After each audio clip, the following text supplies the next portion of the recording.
So tonight's talk is from the 26th chapter, the last chapter of the Dhammapada, known as the Brahmanavagga. Brahmins during the Buddha's time were typically the priests. Brahmin was a priest. It really is only when you capitalize the word you're talking about a disincarnate enlightened being, but that's not something that the Buddha taught, but he used the phrase because it was common at the time. So the title simply refers to that act of being a true Brahmin, meaning being truly awakened. It's a culmination of the path. And so this entire chapter is the Buddha's description. I'll talk more about this on Saturday and throughout the Dhammapada structured study. The Dhammapada is considered by most scholars as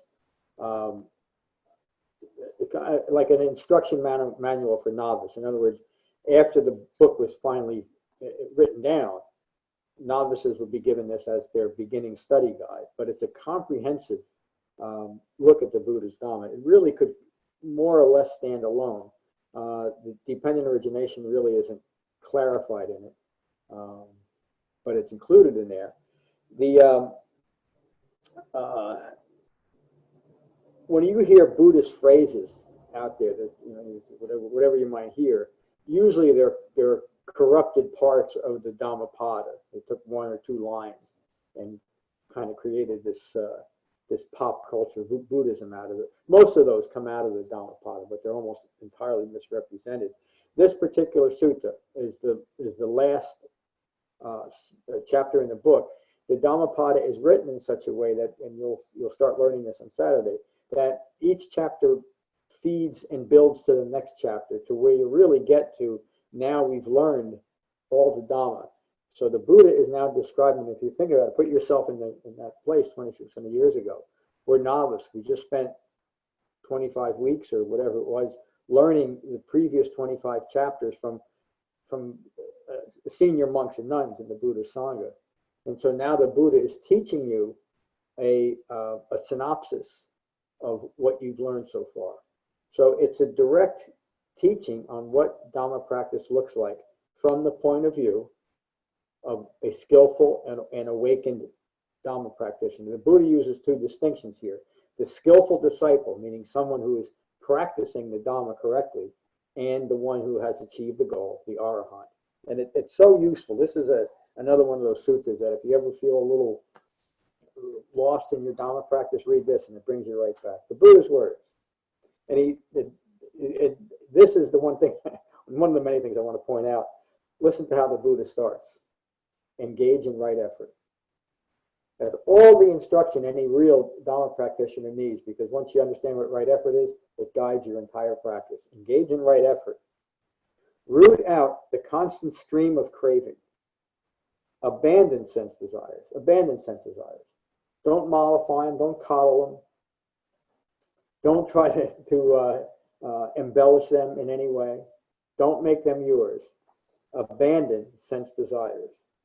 Know the destruction of all conditioned things. All conditioned things are mind concepts that are rooted in fabrications.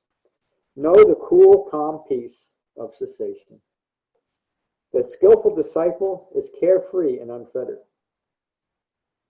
They have abandoned craving and the objects of their craving. So as you're reading this, and as you're reading it in the future too, all you have to do is just ask yourself, have I achieved this yet? Is this true for me? And if it isn't, what do you do with it? Well, first thing you do is be very gentle with yourself and acknowledge there's just a little more work to do. And be grateful and understand how fortunate you are that we've been given these clear and simple and direct teachings to reclaim our mind and reclaim our lives. They have abandoned, the Buddha continues, they have abandoned craving and the objects of their craving. This one I call an Arahant. So if you want to know what awakening is, it's right here. Abandon craving. Those who are established in jhana, free of the defilements, greed, aversion, and deluded thinking, passions cool, remember the Loka Sutta, calm, the task complete, liberated from ignorance. Having reached the goal, these I call arahants. Again, there's nothing ambiguous about what it even means to be awakened. Again, I'm not saying these things to beat up modern Buddhism all the time, but the contrast is important for learning how easily we fall into conceptual ideas of what awakening might be. Excuse me. And so I've heard awakening described in so many ways, but they're all otherworldly. None of them were achievable by an ordinary human being, which is what the Buddha was and what the Buddha taught. You hear things like, one of the most constant refrains is that upon awakening, poof, you just vanish. What happened to the Buddha, the founder of all this thing? He awakened, he didn't vanish. He spent the next 45 years of his life teaching anyone who was interested. And then other things. There's qualifications in most of Mahayana and strictly in Theravada Buddhism that you'll know you're awakened when you can recount all your past lives. The Buddha taught that anytime you have a thought going to the past, stop it, because it's all a fabrication. And yet much of awakening is based on that. You'll know your past lives, you'll be clairvoyant, you can read minds. You know how many sutras you've heard me teach that the Buddha says if you even think about doing it, stop. There's no value in anything that's otherworldly or inhuman. And it's just perfect sense, isn't it? Why would I want to create an image of who I must be that's not attainable to me as a human being? Well, the only way I would do that is if I'm completely ignorant of who I am, a human being. That's ignorance. Ignorance obscures who and what we are, moment by moment. It's its purpose. The Buddha continues. The sun illuminates the day, the moon illuminates the night. The warrior shines in their armor. The skillful disciple shines in jhana. Arahants illuminate day and night. The Arahant has abandoned all unskillful behavior, their mind concentrated and serene. Having renounced all of their impurities, they are true renunciants. There's nothing, meaning true renunciants mean there's nothing left to renounce. He's done it all. A disciple should not be struck. If they are struck, they should renounce anger. So the Buddha is describing in a very simple way the unfairness of human life. He's talking directly to skillful disciples and arahants. He's saying that you should not be struck. But if you are, don't take it personally. Don't take anything personally. It's not ideal when you happen to get struck. But a wise Dhamma practitioner doesn't lose their mind over it. And getting struck is simply metaphor for any aspect of stress and suffering that would arise. From a disagreeable argument to getting hit by a safe. And it will also include thinking that when you pass, to think that there is no more you. And that's the model of I'm-making. Yes, yes. And of course, that's what it's so obvious. That's what the Buddha is talking about here, isn't it? Letting go of all self-referential views. When they are struck, they should renounce anger. Shame on those who injure anyone or give in to anger. I think the worst things I've ever, and again, I've never hurt anybody intentionally except once. I did strike a person in anger when I was a teen, and I hated it. I can still feel my fist hitting this young kid's head. It was awful. And I put tears in my eyes just thinking about it. Anyway, I kind of lost my place. Or give in to anger. The things that I'm most disappointed in myself about in my life in the past are things that were rooted in anger, that I acted out, saying things to people that they didn't deserve to be called, and isolating people from my life because I was angry with them, or even directly. The most hurtful thing you can do to a child is to ignore that child. But the more I thought about it, I realized that aspect is true about a child and it's true about adults. The most hurtful thing you can do is turn your back on someone. Then we all feel that, don't we? We know when we're not connecting with someone, when someone is dismissing us, or the common culture canceling us. We feel it. And it's an awful feeling, isn't it? That's what the Buddha's talking about. These things that we do that we feel we have no control over. I'm mad at you, so I have to shun you. I have to turn my back on you, or call you this or call you that, because you made me feel that way. What am I describing when I say that? I'm going to call you a name because you made me feel bad. What is that describing? It's describing a human being who has lost their mind, isn't it? Or you couldn't possibly act that way. Of course, we all do it. And that might seem like it's too harsh to call that losing your mind, but that's exactly what it is. In that moment, when I'm calling you this or calling you that, or beating you over the head, or whatever else aberrant behavior might come out of that anger, it's rooted in a person who has lost their mind. And the Buddha realized that. This entire chapter is describing mental health, human mental health. And he makes no distinction between the aggression and the reaction to the aggression. It's the same thing. It's the same thing, Yep. and it's equally shameful. It's equally shameful. And in understanding true karma, that's karma. There's no difference in what we're imprinting our minds with. It's the initial reaction that is the ultimate cause of all dukkha. And of course, a mind that's really uncontrolled has the reaction and then acts on the reaction. They act out on it. Describing some of those things that I did. So this very simple teaching is getting to the absolute heart of all human misbehavior. And isn't it remarkable?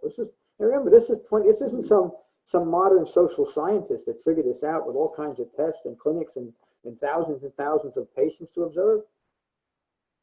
This is an old guy, well, not old, a 35-year-old man in northern India with no technology and nobody else around him. And yet he quieted his mind, reclaimed his mind, looked around at what was occurring and figured it out. And these teachings are still here today. The Buddha continues.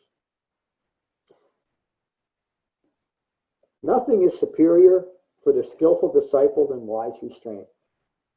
Almost every class, there's an aspect of that in our class, isn't it? Practicing wise restraint. That also refers to where we practice the Dhamma in this moment as life occurs. There's no Dhamma in the past and there can be none in the future.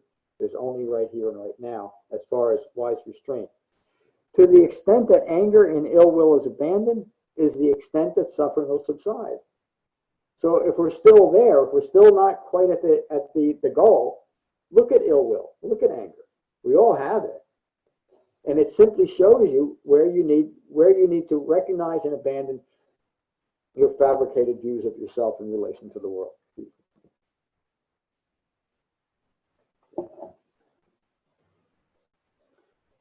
Those restrained in thought, word, and deed, those are the middle sections, that right speech, right action, right livelihood. Those that are restrained in thought, word, and deed, I call skillful disciples. So that's the beginning. The Buddha is describing a skillful disciple. This is any Dhamma practitioner. If we are restrained in thought, word, and deed, we are skillful disciples. Just as a Brahmin priest reveres his sacrificial fire, so should a skillful disciple revere the Dhamma taught by me. So again, during the Buddhist time, there was a lot of magical and mystical and sacrificial cults, and the Buddha is describing the comparison between what that is and what he teaches. It's two different things. The wise disciple reveres the Dhamma taught by me. It is not by matted hair or lineage or birth does one become a skillful disciple. So this points to those that think that a Dhamma practice is an austere practice of showing how austere you are, which was very common. Remember, the Buddha did all these things. The first thing he did was he let his hair grow matty and long, and he stopped bathing, and for a long period of time he walked around northern India naked, because that's what true renunciants did. Of course, at the end of that ordeal, he realized the foolishness of that type of behavior. It is not by matted hair or lineage or birth does one become skillful disciple. So we could be in the most well-known lineage. That ain't going to do it. Modern Buddhist lineage. That won't do it for you.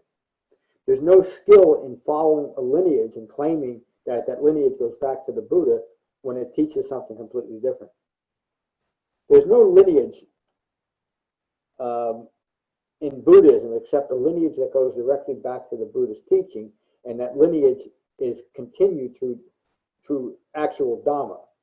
There's no so-called Buddhist lineage. Just as an example, I'm not putting down Zen Buddhism. Zen Buddhism claims its lineage goes back to Dogen.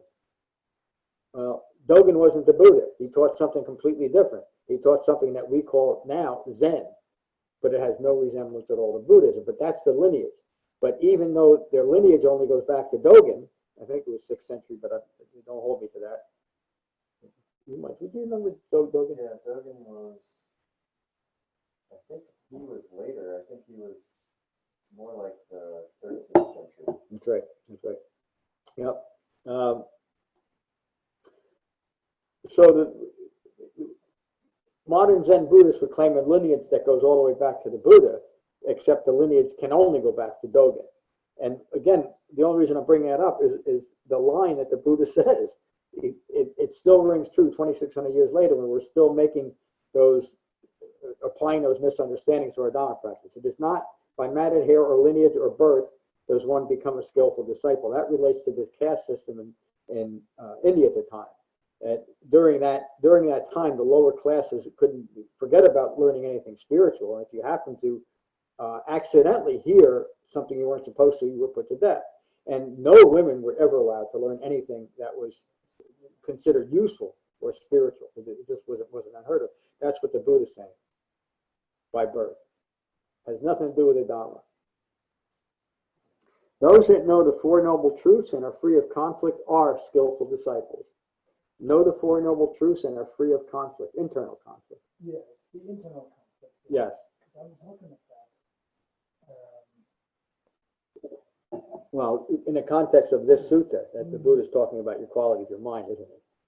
Right. Yeah. Free of conflict. So, I mean, that's what the Buddhist Dhamma ends conflict in our mind, and through that, it ends conflict in our world. You know, but it can't be the other way. I mean, the other thing that people get kind of messed up on is we want the world to change. You know, when the world is finally at peace, then I can be at peace. Well, it never happens. That way you fall into, Matt and I had a long discussion about the most common mental illness on the planet today, the Messiah complex. Everybody's going to be the savior. You know, and every situation is here to save us. We're going to have absolute safety. I mean, of course, none of these things are possible. There's no salvation on planet Earth. There's just human life. That's not a bad thing. It's not a bad thing that there's no salvation. In fact, the most hurtful things that human beings have done to other people has been in the name of salvation, and we're still doing it. We're still doing it. It almost paralyzes your great effort. Absolutely does. To find alternate sensations because we all can't do it, and nobody. That's right. That's right. It's a little trick, so you don't really have to practice. Yeah. You don't. But you're engaging in a distraction of Dharma practice. And it might be good work.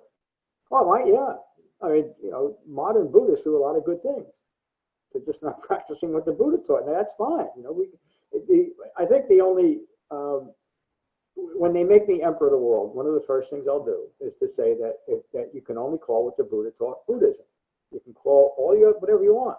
And you know, and just to be fair, there's many Zen Buddhists that do understand that, and they don't call it Zen Buddhism; they call it Zen. And that's accurate. That's what it should be, because that's what it is. It's Zen. You know, if you got to put an appellation after it, it's Zen religion, but it's Zen. That's great. That's what it is.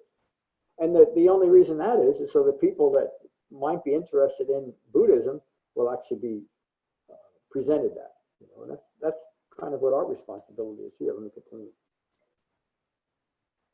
This is really a great couple of lines. What is the use of your matted hair or antelope hide? Foolish one. What is the use of that? The Buddha's talking about you keep putting on these robes to show you the appearance of some kind of practitioner. What does it make you?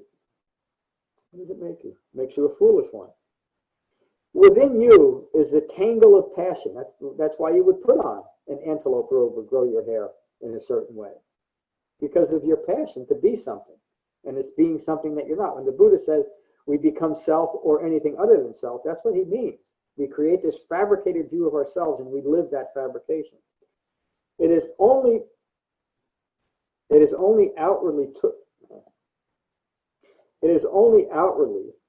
that you cleanse yourself. You're not doing anything on the inside. The person who wears robes made of rags, lean, veins showing everywhere, who develops jhana in seclusion, this one can be called a skillful disciple. The description is not a description of someone practicing austerity. It's just simply living a simple life. They're not gluttonous, where you would put on fats and hide your veins. That's all that the Buddha is describing. It's not something that we should go and take that one line out of everything the Buddha is taught and say, oh, the Buddha is teaching us to starve ourselves and to practice. That's not what he's saying. Again, read it in context. I do not call a person a skillful disciple because of their lineage or their birth. If they continue to cling to worldly entanglements, they are just arrogant. Those who are free, and worldly entanglement is the belief that I am something or that I am anything. You know, an awakened human being doesn't consider themselves any special because they're Dhamma practitioners. They understand the impersonal nature of being a Dhamma practitioner. But there's no self-reference to being that. It's just simply who you are. Those who are free of craving and free of clinging to fabricated dharmas, I call skillful disciples. I'm going to read rather completely now without too much commentary, if I can. A person who has abandoned all fetters and clinging to wrong views, liberated from ignorance, trembles no more. There's no fear left in that. Remember the Loka Sutta, where there's fear, where there's desire, there's fear. Where there's craving, there's fear. I call this, how is that for not having any commentary? I call this person an arahant, a skillful disciple who has cut the bonds of hatred and craving, abandoned all wrong views, abandoned all defilements, released from ignorance. I call them an arahant. Does anybody think you can't achieve that, what the Buddha just described, becoming a fully awakened human being? I don't hear anybody saying no. It is. It's entirely possible, isn't it? I mean, there's nothing in that, the Buddha's description of becoming an arahant that we can't do. A skillful disciple who has cut the bonds of hatred. We're doing that, aren't we? And craving. We have abandoned all wrong views and all defilements. We have released ourselves from ignorance. When we've done all that, we can call ourselves an arahant. It's all doable. A skillful disciple without ill will, who endures abuse and beatings and punishment,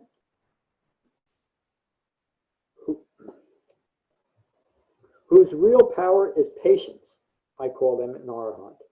A skillful disciple who is free from anger, devoted to the Dhamma, virtuous, free of craving, well restrained, unprovoked by ignorance, I call them an arahant.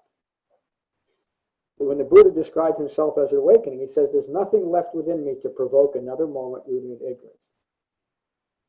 Provoke another moment rooted in ignorance, meaning there's no ignorance left inside you, because it's only ignorance that can provoke another ignorant moment. Like water on a lotus leaf or a mustard seed on the point, I'm sorry. The longer I read, the harder it becomes, so I might have some of you start doing my reading. Like water on a lotus leaf or a mustard seed on the point of a needle, the skillful disciple who is free of clinging to sensual desires, I call them an arahant. A skillful disciple who in this very lifetime, not millions of lifetimes in the future, who in this very lifetime realizes the end of suffering, who has put down the burden of self-referential views and become liberated, I call them an arahant. In this lifetime. See, that's why you hear me say it over and over again. Awakening is right here and right now. It's not in some future time. It's in this human lifetime that we're designed to awaken. A skillful disciple with profound knowledge, wise, skilled in understanding the right and the wrong path. That's an important line. The Buddha is talking about real and false dharmas, the right and the wrong path. Who has reached the highest goal, I call them an arahant. You have to make a decision at some point that this is the right path and that's the wrong path. A skillful disciple who is disentangled from householders and aesthetics alike. That's a surprising line when you think about the time, because you are either a householder or you are an ascetic. And the Buddha is basically saying you're all wrong. Ascetic alike, who wanders freely with no fixed abode, wanting little, I call them an arahant. And that can mean a person who owns the biggest house in town, no fixed abode. It simply means as an awakened human being, you're not attached. You don't create an identity about having the biggest house on the block. You don't have to burn down the house and go live in a cave to achieve that, although it might be helpful to some people. A skillful disciple who has abandoned violence towards all living beings, including themselves, whether weak or strong, who neither kills nor causes others to kill, I call them an arahant. A skillful disciple who remains friendly in a hostile world, peaceful in the midst of violence, not a lot of that going on today, free of clinging amongst a clinging world, I call them an arahant. A skillful disciple whose lust, hatred, pride, and hypocrisy have fallen away like a mustard seed from the point of a needle, I call them an arahant. A skillful disciple who speaks with gentle, useful, and truthful words, free of ill will, I call them an arahant. A skillful disciple who takes nothing not freely given to them, including emotionally, free of grasping, I call them an arahant. A skillful disciple who grasps after nothing in this world or any other world, speculative, non-physical realms, any other world, free of desire, liberated, I call them an arahant. A skillful disciple who has developed perfect insight and is free of clinging to wrong views, free of doubt, free of the living death of ignorance, I call them an arahant. A skillful disciple who has abandoned the yoke of grasping after merit, that's much of modern Buddhism is about gaining merit, grasping after merit or clinging to demerit. How bad I am. Free of sorrow and regret, stain-free and pure, I call them an arahant. The skillful disciple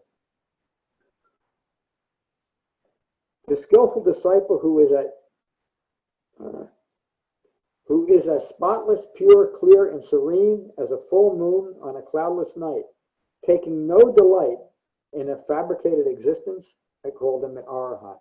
A skillful disciple who is no longer mired in this perilous and deluded world. So the Buddha is describing the world as it is, not how it should be, that it should be all peaceful, everything should be wonderful. It's just a world. Who is no longer mired in this perilous and deluded world, who has crossed over the swamp of ignorance, their minds free of all doubt, resting in jhana, their passions extinguished, who have reached the goal, I call them an arahant. A skillful disciple who has abandoned sensual pleasures and the culmination of clinging to ignorance in any speculative and imaginary realms, free of all worldly entanglements, I call them an arahant. A skillful disciple who has cast off the yoke of eye-making in this world and in all fabricated realms, free of ignorance, I call them an arahant. A skillful disciple who has abandoned likes and dislikes, greed and aversion, who has abandoned all conditioned beliefs, who has established a calm mind through jhana, a conqueror of all worlds, I call them an arahant. A skillful disciple who understands impermanence and the arising and passing away of all beings, free of all clinging, truly fortunate and liberated, I call them an arahant. A skillful disciple who does not chase goals. A skillful disciple who does not chase goals, angels, devas, or human ideology, who has overcome all defilements, I call them an arahant. You could say that that's an entire Dhamma teaching in that one paragraph. A skillful disciple who does not cling to the past, present, or future, who is not holding on to or grasping after anything of the world, I call them an arahant. A skillful disciple, noble, heroic, excellent, passionless, pure, a true conqueror of the world, totally liberated from ignorance, I call them an arahant. A skillful disciple who knows the arising and the passing away of all phenomena, who understands pleasure and pain, who has gained true insight into the three marks of existence, who can no longer give birth to even a moment of ignorance, who has reached the highest goal of understanding and calm, I call them an arahant indeed. That's tonight's talk. Thank you all for listening. Let me just do a little housekeeping there. So is there anything that the Buddha taught here that, and honestly, please tell me, that you feel you cannot develop in your Dhamma practice? Well, he told you the first instruction, Yeah, which is? right effort, and understanding what the right effort is, and why not? Why not? Yeah. So the answer to the question has to be yes, it's possible. If not, why do this? That's right. That's right. And here's a fellow human being, not a god, a fellow human being saying, you can do it. You know, this is it. You can do it. I did it. You know, many others have done it. Does anybody else feel like they can't do what was described here? There was a time where I found these things, these chapters in the Dhammapada kind of daunting because it just kept piling it on. And I kept thinking, oh, Jesus, I got to, you know, got to do all these things. And now it's more, it's actually helpful. It's like, yeah, this none of this is bizarre, out of this world, unattainable. It's once you're a certain way into the Dharma, this is a hopeful thing. Yeah, it is. And It's encouraging. yeah, that's really what the whole point. And there's a lot of that. The Buddha's, almost every sutta you can hear his encouragement about what you're doing. And this is, again, this is an instruction. He's describing in rather lengthy detail what it looks like. But the practice isn't this. The practice isn't all these things that Ram just mentioned. The practice is jhana meditation and developing the Eightfold Path. And along the way, there's teachings that support it, and then there's something like this that describe it. You know, so we don't even have to imagine where am I going. This and many other sutras tell me where I'm going.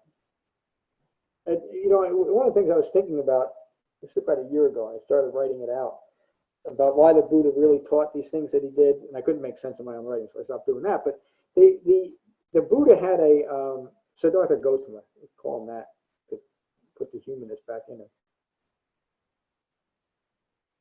He awakened and had this profound understanding of what it is to be a human being, but he hadn't yet taught anybody. And what's remarkable to me as I read all the suttas is he figured out how to teach this most brilliant teaching in such a simple and direct way. And he did it, and he did it every day of his life for 45 years. And he never made it complicated. I mean, one of the things that I realized when I finally got what the Buddha was saying, it's only other people that made Buddhism so complicated and inaccessible. There are all sections of Buddhism where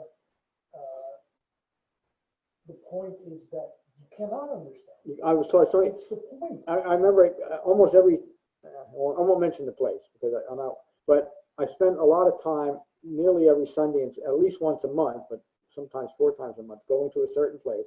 And the first thing I would hear is that we're after awakening, but you can't awaken in this lifetime. It takes endless eons. And I couldn't help sitting there with 150 people thinking, well, wait a minute, why am I doing this? But I did it because of association, because I wanted to be a part of this group. I was great friends with the head. Again, I'm not going to say who it is. And so that was that association, and also the human beings, we gain a vested interest in keeping something going by putting some time and effort into it. And I didn't want to give up on it. When I admit to myself that I wasted my time, but I did. You know, stop talking That's about wrong that. effort. Yeah, and it was the only thing that got me out of all of my wrong effort was what the Buddha said here, was by engaging in right effort. And it was by practicing the right path. That's the only thing that made a difference to me. Because when I even came to what the Buddha taught, I still wanted to keep remnants of the other path. There was still, I still found myself years later having these kind of God or creator connected thoughts. Almost like there was a movie that Jim Carrey did, he was on TV all the time, but he didn't know it. yeah, it felt almost like I was thinking about myself in that way, even after I started to develop that God or something was over my shoulder watching everything I did. And it took a while to just kind of root that out because it was so pervasive in me. But of course, I was born into that culture where that's what you're taught. All right, let's go around the room. We'll start with Jane. Jane, how are you tonight? I'm fine, John. I appreciate, as a teacher, I appreciate the way that the Buddha was able to break down his teachings in such a way that they were easily understandable. Yeah, really, and they're just as accessible today, and they're just as useful today. It's remarkable. Glad you joined us tonight, Jane. Thank you, John. Hello, Matt. John, good to see you. Thank you for this teaching. I really feel supported by our sangha and the Buddha's Dhamma to keep this practice going. So, thank you. Thank you. Thank you for being here. Well, John. Yeah, I'm finally becoming comfortable with the Dhammapada, actually. And it's been a bit of a process. It's specifically this one now. To see the encouragement in it. That's evaded me for a while.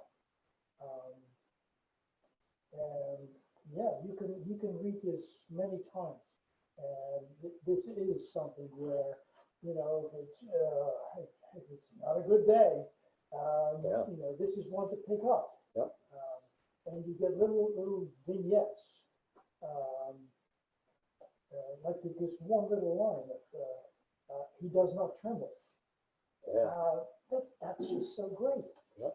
To finally have a path or a practice where you're no longer acting out of fear, because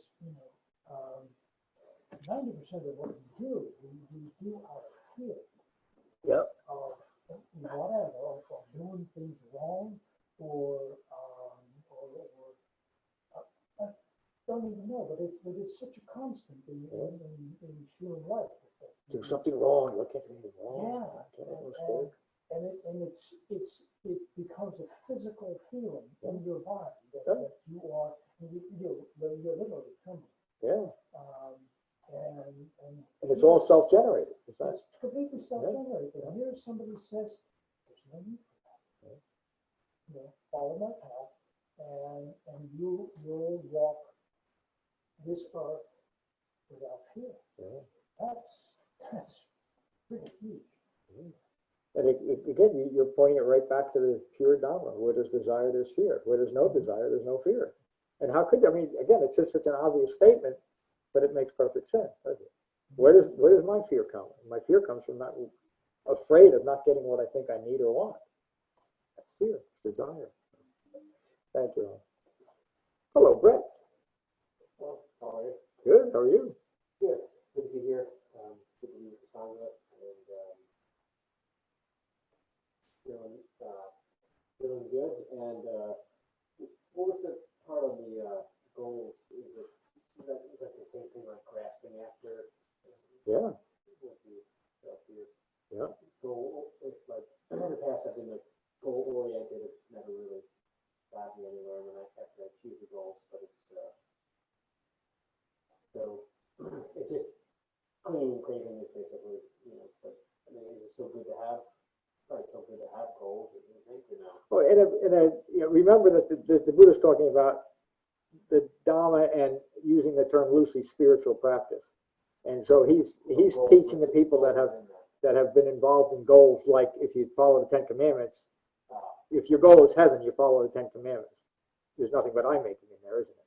That's what he's talking about. In a practical way, of course, we make there's nothing wrong with making a goal saying, you know, I'd like to get a nice house for my family. So in 3 years, I want to have $100,000 in the bank.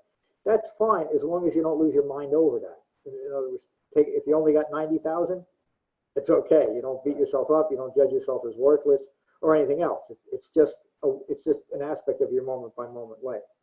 It's okay to make a goal, but don't plan the outcome. And it's just living practically, but within liberation and freedom, because we don't entangle or imprison ourselves within our own views of ourselves in relation to the world.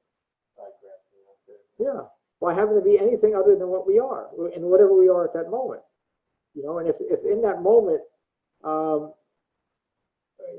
we're eating hot dogs rather than steak, I'm just, you know, don't eat much of either one of them, but it just means that today I'm eating hot dogs and maybe tomorrow I'm eating steak. And if I take eating hot dogs personally, I'm going to have an awful time till I get steak. And what if the steak doesn't come down quick enough? Then I got another bad day of eating hot dogs, and another, and another, and another. Or I can just simply not take any of it personally and have a hot dog. You know? Take a rest. I'm glad you're here tonight, Brett.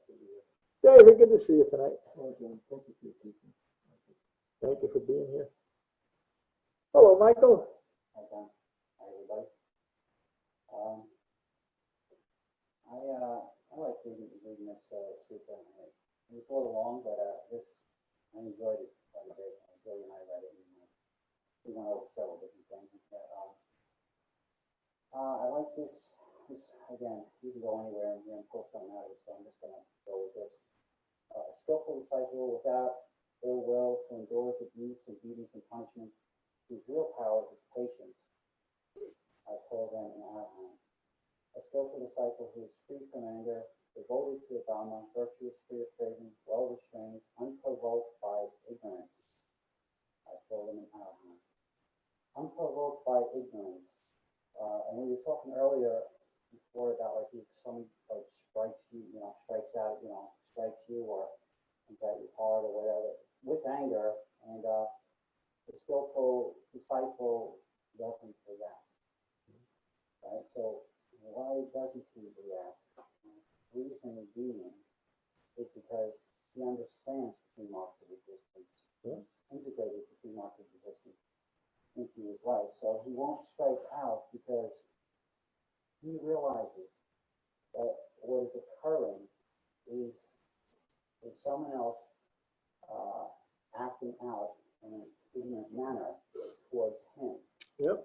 And also realizes that, yes, you know what, I understand that behavior because that used to be who I am, and that's the way I would act out. Yeah. When I didn't have an awareness of, the two marks of existence or even more, just, I wasn't, I'll leave it at that. I didn't have an awareness of the two marks of existence. So, again, I think that's obviously very important. And I like also the very last page of innocence. As one of them. Right? And then the closing statement, again, points to gaining insight into the three marks of existence as the focused purpose of the Buddhist Dhamma, the highest goal. And that's where that comes from. That's where that understanding comes from. And that's why the skillful, arahant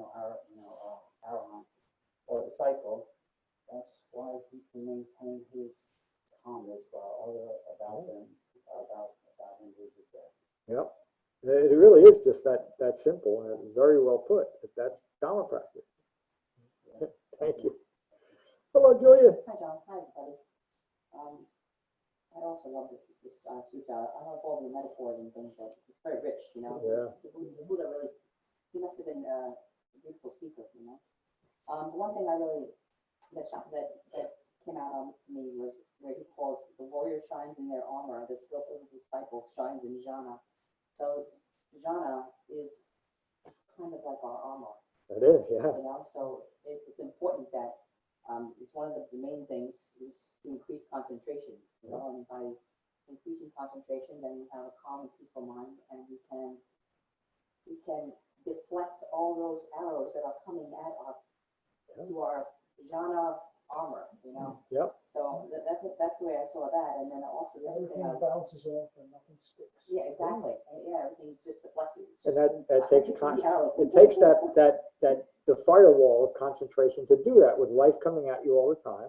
exactly. And as you recognize, like Michael just said, when you recognize ignorance, you simply let it go.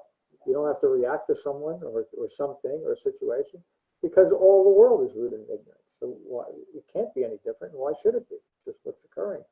Viruses, everything else that seems to get people so upset, it's just part of having a human life. Exactly. And like a warrior, we have to be vigilant. We have to be vigilant and use wise restraint. And he mentioned it again. There was a line where he was like, let me see if I find it. Nothing is superior for the skillful disciple than wise restraint. Restraint at point of contact. Yeah. So that says it all. That's the armor that we're wearing, and we have to be vigilant. Yeah. And practice wise restraint when not in jhana meditation. Yes. Thank you. Well said. So when you think about what Julia just said, what the Buddha teaches here, Brett, you mentioned goals and what are they? The only goal that the Buddha that is part of the Buddha's Dhamma is understanding stress. But the Buddha says right view is a view that understands stress. It has abandoned the origination of stress. It has developed a path leading to the cessation of stress and had that experience of being unprovoked by ignorance. And so there's nothing ambiguous, magical, mystical, or unhuman or other human than about the Dhamma. Anybody can do it. It's simple. It's direct. It does take, as the Buddha said and David pointed out, it does take continued right effort. But anybody can do it. And again, that's why I asked that question over and over again, and not just in this chapter. Is there anything here that you don't think you can achieve? And there's nothing here. The Buddha doesn't teach anything that a human being can achieve. And as he says in this chapter, in this lifetime. People feel the answer is yes to be arrogant. Yeah.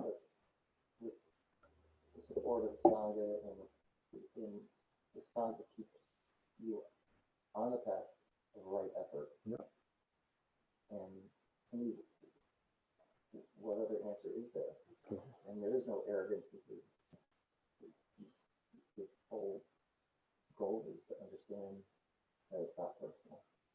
Yeah, the arrogance manifests in just the opposite way, doesn't it? In the Messiah complex mind, the salvation kind of mind. That I got to practice here that when you die, what's that would be a little bit mocking. When you die, you're going to get some kind of reward. Well, to me, that's the essence of arrogance, isn't it? Because you're lying to me. Lies are rooted in arrogance. So don't tell me that I'm getting a reward by doing something that you want me to do in this lifetime. Because what I want to know is, how do I live this next moment?